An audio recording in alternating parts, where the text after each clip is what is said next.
Me? Be with Tessa? That's absurd. She's too fat. I have standards. I cannot date someone who clearly does not take care of herself. She is not even close to his level. I understand. What would you do if the man you loved destroyed you in front of everyone and smiled while doing it? I still remember the exact smell of that afternoon. Printer ink, cheap cafeteria rice, and the particular sourness of embarrassment that clings to your skin long after everyone else has forgotten the moment. I remember it because it was the day I decided to stop existing softly. My name is Tessa Amara Obiora, and I was 26 years old, sitting in the middle of the Pinnacle Media Group open office in Lagos, when Adrian Chukwuemeka, the man I had quietly loved for 2 years, looked at me like I was something he had accidentally stepped on. It started with a joke. It always starts with a joke. Someone had pinned a Valentine's Day suggestion board on the staff notice board. Innocent enough. People were writing names, silly pairings, laughing the way office people laugh when the afternoon drags too long. Then, Segun from accounting, loud, always loud, pointed at my name on the board beside Adrian's and announced to the entire floor, "Tessa and Adrian, power couple alert!" The laughter came first. That low, rippling kind that moves through a crowd like a wave, where everyone is deciding in real time whether it is funny or cruel. I felt my face go hot. I kept my eyes on my screen. I typed nothing. I was willing the moment to pass, the way you hold your breath through a bad smell on the bus. But Adrian did not let it pass. He stood up from his desk, slowly, deliberately, and he looked at me. Then he looked back at Segun, and he said, loud enough for 3 rows of desks to hear, "Me and Tessa, I beg, I have standards. I cannot be with someone who clearly does not take care of herself." 3 seconds of silence. Then the office exploded. Not the ugly, gasping kind of explosion. The worst kind. Laughter.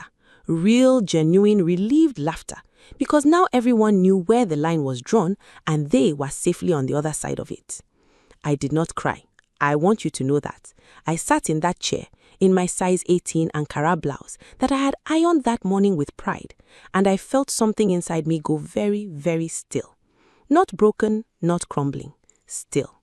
The way a river goes still, just before it changes direction underground. I closed my laptop, I picked up my bag, I walked to the bathroom, locked the cubicle door, and I stood there with both palms flat against the cold tile wall, breathing. 1, 2, 3, 4. In that bathroom, I made myself a promise. Not a dramatic, teary-eyed promise. A quiet one, the kind that lives in your bones. I will not shrink. I will not disappear. I will grow. But not for him. Never for him. When I walked back to my desk, Adrian was already laughing about something else. He had moved on completely. My humiliation was already yesterday's news to him. A throwaway comment, a 5-second moment. He did not know, could not have known that those 5 seconds had just lit a fire in me that would burn for years. That evening, I went home to my one-room apartment in Surulere, sat on the edge of my bed and opened a blank notebook. At the top of the first page, I wrote 3 words: build your empire. People always want to reduce a woman's transformation to her body.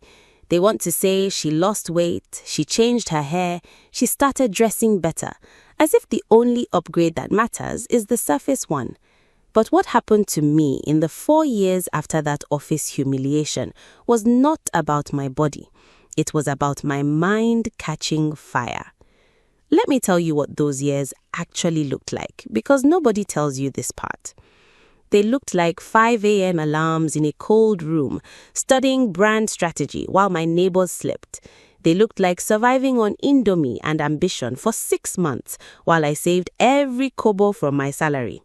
They looked like rejection emails, 11 of them, from investors who smiled at my pitch and then said, "Interesting concept, not quite ready," in the same breath. They looked like my mother calling every Sunday, asking when I would find a husband, and me saying, "Soon, Mama," while quietly meaning, "never before I find myself." I left Pinnacle Media Group 8 months after the incident. Not dramatically. I finished my projects, handed over my files, and walked out on a Tuesday afternoon like it was nothing, like I was not internally screaming with relief. I started Tessa Brand Collective from a table in a cyber cafe in Yaba. Not a co-working space, a cyber cafe with plastic chairs and a generator that cut every 40 minutes. My first client was a small women's wear brand in Abuja that needed their social media handled. I charged them 40,000 naira and I worked on that account like it was worth 40 million.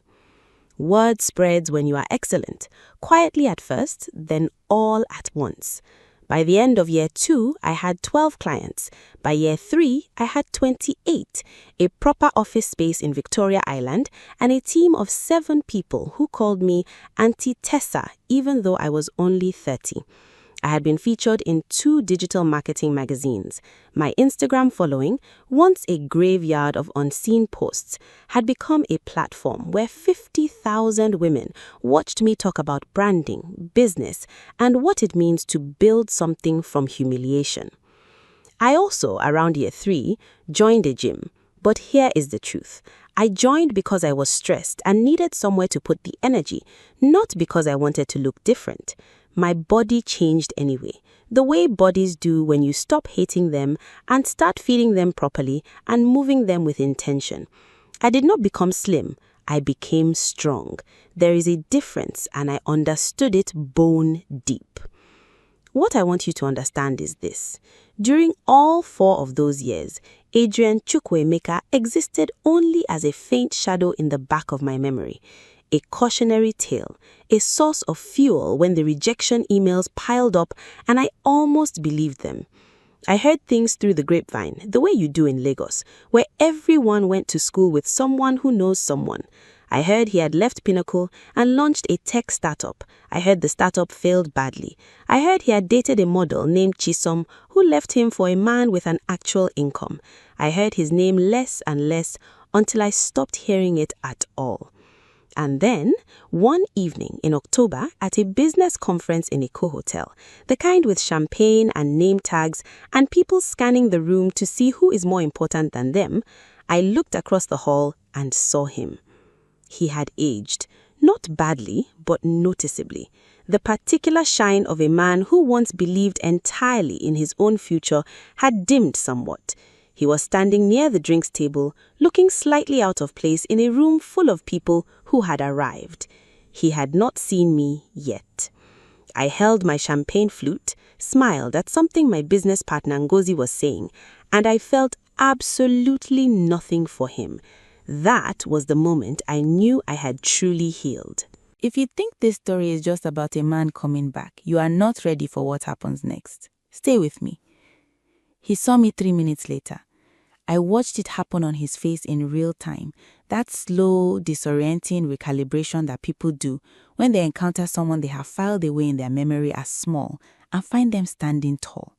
His eyes found me, moved past me, then snapped back.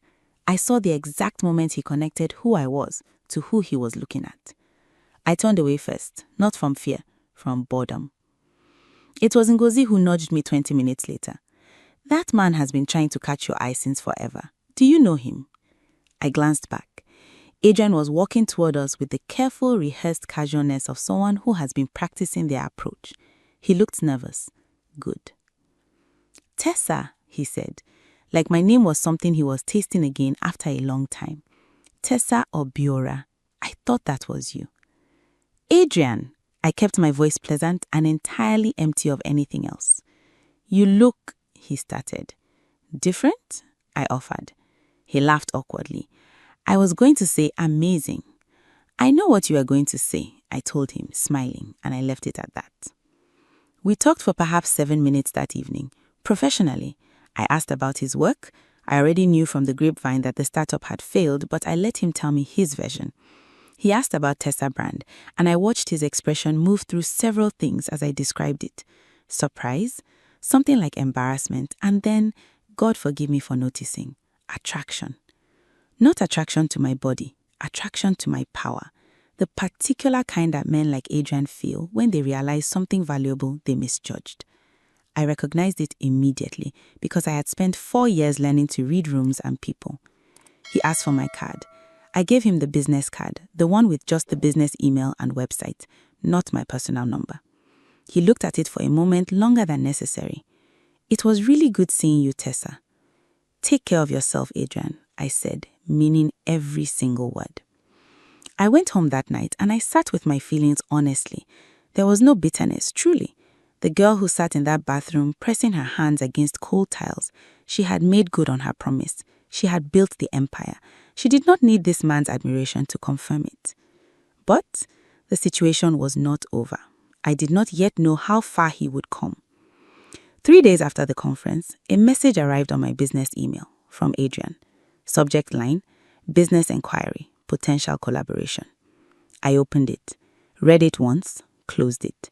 Then I opened it again and read it 4 more times. He was not inquiring about business. He was very clumsily using business language to tell me that he had not stopped thinking about me since the conference, that he had followed Tessa Brand on every platform, that he thought we had, quote-unquote, a lot in common professionally and would love to continue the conversation over dinner. I showed it to Ngozi, who said, the audacity is ripe. I agreed. I also, somewhere beneath the agreement, felt something stir that I did not want to examine too closely. Not love, not even attraction. Something older and more complicated. The particular ache of someone who wanted to be seen by a person for so long that even now, years past needing it, the ghost of that wanting still knew his name. I closed the email without replying. He sent another one a week later. I need to be honest with you about something, because this story is not a simple revenge fantasy, and I will not pretend it is. When Adrian's second email came, I did not delete it. I moved it to a folder I labeled pending, and I left it there like a stone in my shoe. Present, irritating, impossible to fully ignore. My mother, who had come to stay with me for a month in Lagos, found me staring at my laptop one evening with an expression she had apparently been waiting years to see. "Which man?" she asked immediately. "Mama, nobody." "Tessa, I carried you for 9 months. Which man?" I told her about Adrian. Not the full story at first, just that someone from my past had reappeared and was pursuing me. But my mother has a way of pulling thread until the whole garment unravels, and within 45 minutes, I had told her everything. The office, the laughter, the bathroom, the tiles. My mother was quiet for a long time after I finished. Then she said something that I have turned over in my mind every day since. "The wound he gave you healed into a scar. Scars are not the same as wounds, but some men, when they come back, they don't want to apologize. They want to admire the scar they made because it proves they once had power over you. Make sure you know which one this man is." I sat with that for days. Meanwhile, Adrian was persistent. He had found my personal Instagram public because of the brand and had begun commenting. Not desperately, thoughtfully even. On a post where I spoke about building a business after rejection, he wrote, "This one hit different. Thank you for this." On a picture from a charity event I attended, he wrote, "The work you're doing matters." I noticed every single one. I said nothing. Then he showed up at an industry event I was speaking at, a Women in Business Summit in Lekki. I saw him in the audience before I went on stage. My heart did something complicated and I made myself breathe through it. I gave my speech. I talked about the specific kind of pain that comes from being dismissed professionally, personally, and then choosing to alchemize it into fuel. I talked about the girl in the bathroom. I did not mention his name, but I looked at him once, just once, near the end. His jaw was tight. His eyes were wet. After the event, he waited until the crowd around me had thinned, and then he approached. "Tessa, I need to say something." "Adrian, please," his voice cracked slightly on the word. I know I have no right to ask you to stand here and listen to me, but I need to say it anyway. I crossed my arms. I waited. What I said to you at Pinnacle that day, I have carried it. I won't pretend I thought about it as much as you deserved me to at the time. I was young and stupid and cruel in the way insecure men are cruel. But when I heard you speak just now, he stopped, swallowed. I understood what I actually did. Not just the words, what I did to a human being who had done nothing to me. The room was nearly empty now. Staff were folding chairs around us. I looked at this man who once made me feel like my own body was a personal failure, and I saw that he meant it. That was the most disorienting part. He was not performing regret for the possibility of something. He was genuinely sitting inside it. Thank you for saying that, I told him, and I meant it. But Adrian, an apology is not a door. He nodded slowly. I know. Do you? I asked. Because you've been emailing and commenting and now you are here. That doesn't feel like a man who understands that some things don't reopen. He was quiet. And then, I'm not here to reopen anything, Tessa. I'm here because I couldn't live with myself if I didn't say it to your face. I drove home silent that night with the windows down and the Lagos air warm and diesel-scented around me. And I asked myself the question I had been avoiding for weeks. What do I actually want from this? 4 months passed. In those 4 months, Adrian and I found a careful, unusual thing, a friendship, or something close to it. We met twice for coffee, public, professional, my terms. He did not push, he did not perform. He showed up exactly as he said he would, and he left when I indicated the conversation was over. I watched him closely, the way you watch something you do not fully trust yet. I looked for the old Adrian, the one who used cruelty as social currency, who performed for the room. I found him less than I expected. What I found instead was a man quietly rebuilding. His startup had failed with real consequences: debt, damaged relationships, a professional reputation he was reconstructing brick by brick.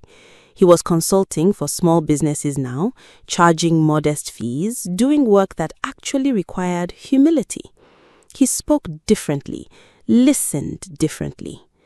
Ngozi, who had been suspicious from the beginning, said to me one afternoon, "He has changed, Tessa, I see it, but changed doesn't mean deserving." She was right. Both things were right simultaneously. And then came the evening that broke the careful structure I had built around this situation. We were at a small restaurant in Ikoyi, just the two of us, the third time we had met, and the first time it had felt less like a monitored interaction and more like two people simply present with each other. He was telling me about a client he was helping, a young woman with a tailoring business in Mushi who reminded him, he said, a little of me when I was starting out. "Why me?" I asked. "Because she's the smartest person in every room she enters, and she doesn't know it yet," he said. "And people keep underestimating her, and I watch it and I feel..." He stopped. "What?" I pressed. "Sick," he said quietly.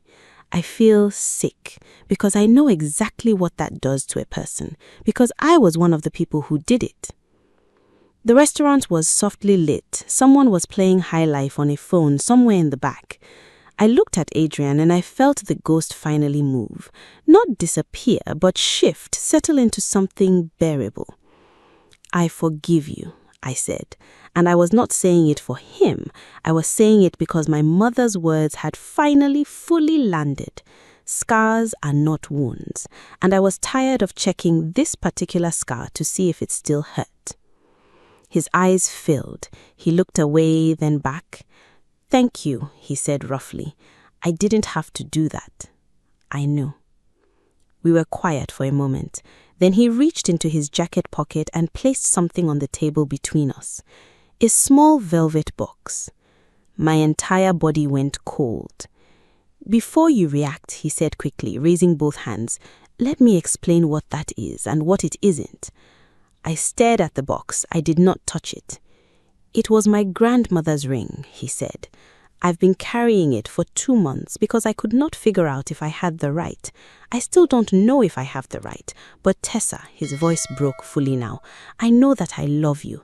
Not the version of you I've watched on a stage or followed on Instagram. You, the woman who drove herself to excellence in silence while I was making a fool of my own life. I'm not asking you to say yes today. I'm not even sure I'm asking you to say yes at all. I just needed you to know that if I were given the chance to be chosen by you, I would spend every day making sure you never questioned that choice. The High Life song floated through the restaurant. A waiter dropped something in the back. Lagos traffic hummed outside like it always does, indifferent to private earthquakes. I looked at the ring. I looked at him. And I thought about the girl pressing her hands against cold bathroom tiles, making a quiet promise to herself. She did not build all of this to shrink again, but she also did not build it to stay hard forever. I reached out and I closed the velvet box gently. I slid it back across the table to him. Not yet, I said. His breath released slowly. Not yet, I said again. Is not no. Let me tell you what they never show you in the stories. They show you the glow up, the revenge body, the man coming back on his knees, the satisfying moment where the woman who was dismissed returns magnificent and the man who dismissed her crumbles. They stop there. They wrap it in a bow, justice served, credits roll. But real life does not end at the moment of maximum drama. Real life continues into the quiet Tuesday mornings after. The ordinary Sundays, the moments where you have to keep choosing who you are and what you believe about people and whether transformation is real or just a story you tell yourself. So let me tell you what I actually chose and why. 3 weeks after the restaurant, I called Adrian, not to give him an answer about the ring, to ask him something first. That day at Pinnacle, I said, if I had stayed small, if I had never built any of this, would you still be standing in front of me right now? A long silence. I want to say yes, he said carefully, but I'm not going to lie to you. I don't know. I'd like to believe I'd have found my way to this kind of clarity regardless. But the honest answer is, I don't know. And you deserve the honest answer. That honesty, that small, careful honesty, did more for me than any grand declaration could have. Because here's what I had learned in 4 years of building and 1 year of watching this man rebuild. Growth is not a performance. It is not a speech at a summit or a ring on a restaurant table. It is the small, recurring choice to see other people fully and to be accountable when you have not. Adrian had failed, publicly, financially, personally, and instead of hardening into bitterness or finding a new victim for his insecurity, he had cracked open and let something real come through. I had watched it happen over months, not a single grand moment. That mattered. I also had to be honest about myself. Forgiveness is not weakness. I had spent years believing that protecting myself meant keeping every wall up permanently. But my mother was right. Scars are not wounds, and I had confused the two for too long. To remain closed to Adrian forever would not have been strength. It would have been letting the worst moment of my past permanently govern my future. He had no power over me. That was the point. He had not had power over me since the day I walked out of that bathroom and opened that notebook. So my choice, whatever it was, would be entirely mine. I said yes to the ring on a Saturday in December. Not in a restaurant, not at an event, in my own apartment in Victoria Island, sitting on my own couch, in my own home that I had built with my own hands. He was across from me, and his grandmother's ring was back on the table between us, and I said yes, but on the condition that you understand what you are marrying. Tell me, he said. You are marrying a woman who does not need you, who chose herself before she chose you, who will continue to choose herself even inside this marriage, who will love you genuinely, but will never again make herself smaller to make someone else more comfortable. Not for you, not for anyone. He held my gaze.